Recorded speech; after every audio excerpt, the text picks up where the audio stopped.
What is going on, my broskiis? My name is Toadskii, back again, here to bring you guys yet another One Piece Treasure Cruise video. And in today's video, we're here to talk about the final World Journey quest versus Sabo and Koala. So for this quest, it's basically the same kind of structure as it was for the Ace and Marco event that we've already made a video about. Make sure to go ahead and check out the YouTube channel for that one.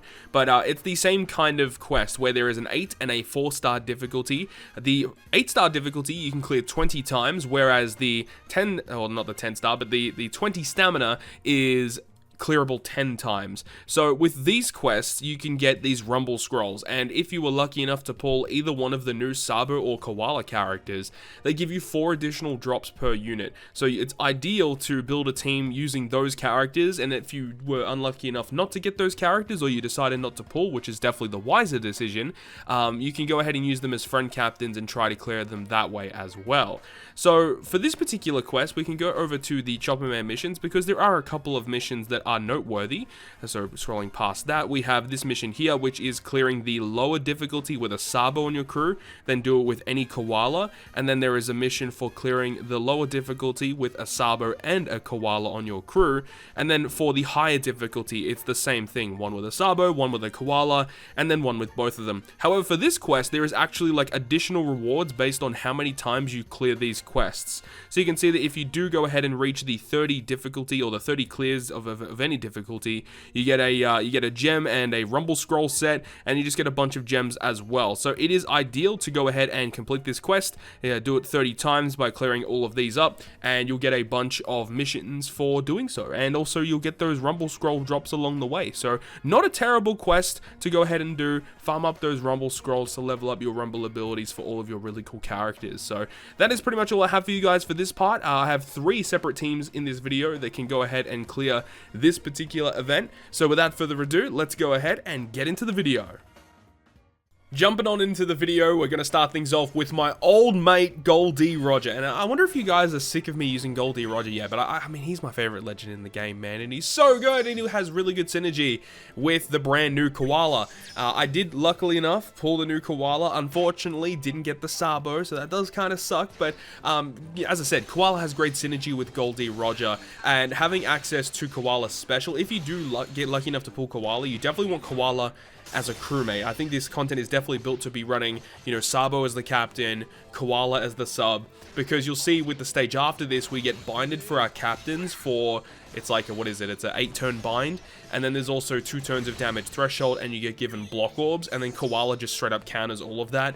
On the final stage, though, it's kind of annoying, because you have to deal with a resilience buff, you have to deal with attack down, I believe, as well. You have to deal with a lot of just really stupid stuff. This is definitely a little bit of a step up in terms of difficulty from the Ace and Marco event, but overall, it's still not super duper tricky, because you still get access to Sugo Fest exclusive characters, so that does make things a little bit easier.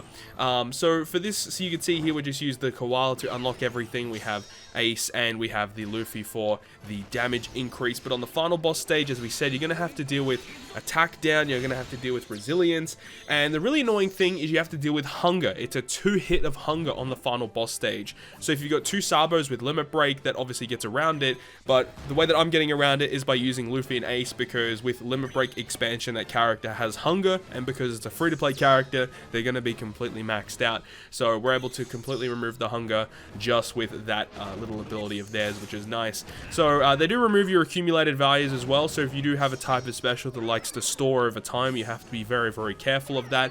Or like a character like Pudding, for example, which likes to store a special, that will get removed as soon as you enter this final boss room. So do take that into consideration when team building. You could potentially try and squeeze in a Sabo character on your crew instead if you wanted to try that, so it would enable you to fulfill all of the conditions for this quest, or for the Chopperman mission, so that you can get all those little juicy rewards.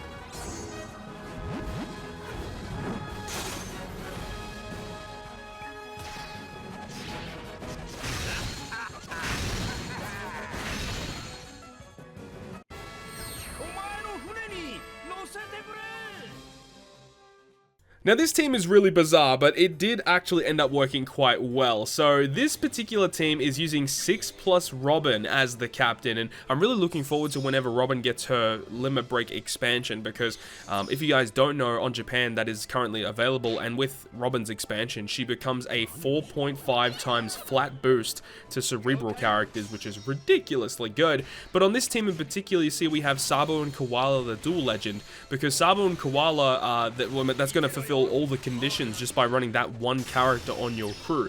So that's a really great addition to the team. Plus, they have such a good special ability that enables you to get around those block orbs on that stage 4. And the fact that it is a Sabo character means you can have Halloween Ace support attaching to him to remove a bit more of that bind. Realistically, I did kind of screw up and didn't really... I thought I was going to remove all the bind just with that, because I didn't realize it was 8 turns, not 5 turns. But, you know, you'd probably want another support that can remove more bind. But you see here that I do a little bit of stalling, and, you know, ideally, it is better to have another type of support that's able to remove that bind, because your orbs are locked on this stage, which means that if you kill it in one turn with those full board of matching slots, you'll conserve those slots when you move on to the turn afterwards. So that's just something to keep in mind as well. We do have the rare recruit Nami on this team, which will go ahead and when we launch the special, it will give us a color affinity boost, but we do have the chopper support attached to her, because I was obviously thinking I was going to clear it in one turn. That chopper support will help us remove 2 turns of damage threshold. And we also have the Hawkins. You guys might be wondering, why the hell is that Hawkins on the team? He's really good because he just does end of turn damage. He does like a 10% health cut at the end of each turn. He's a cerebral unit. His cooldown is quite high, and I believe he is a free-to-play like Fortnite style unit. And we are using the Kizuna Rare Recruit Bello Betty, which helps us get an orb boost to our cerebral and free spirit, I believe. And it also will go ahead and remove attack down as well. And in terms of removing the hunger, the way that we're doing that is why I wanted to choose Robin in the first place, because she will have her special, which will go ahead and change adjacent slots into recovery, so we can consume those recovery slots and then use normal attacks to take down the enemies. And I was kind of worried it wasn't going to be enough, but you know, of course, with Mihawk and Perona, we were able to use their switch effect to get the guaranteed conditional boost, because there's more than one enemy on the enemy side of the field. It means the switch effect will get us the guaranteed conditional boost against them. Super, super good. I'll leave you guys with this one, and I'll see you guys in the final clip of the video.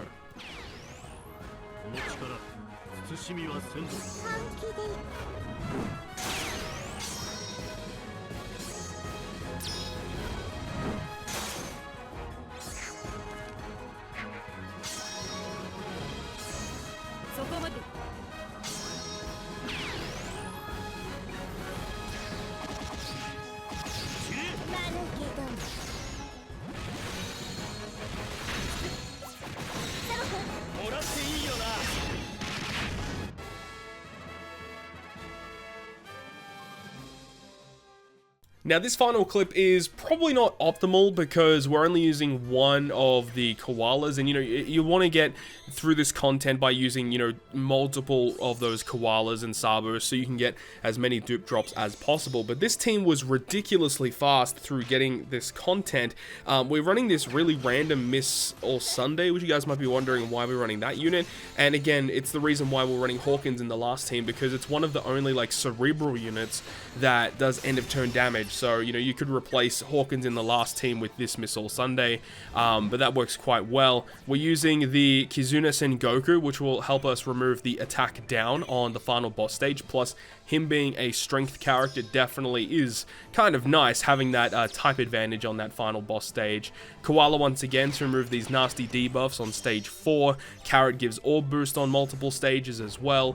Vivi Rebecca are a really good choice too. Their switch effect for the chain multiplier boost and their ability to get an attack and an orb boost for our cerebral characters and our striker characters, but unfortunately Carrot is neither of those, so Carrot doesn't get the boost from this, but you know, we're kind of relying on our subs to get the damage output anyways. But with all that being said, that is going to wrap up this video today. Thank you so much for watching, and if you guys did enjoy it, make sure to go ahead and hit the like button. And if you want to stay up to date with all the content that I post, including more One Piece Treasure Cruise content, make sure to hit the subscribe button down below. But other than that, guys, I'll see you guys within the next video.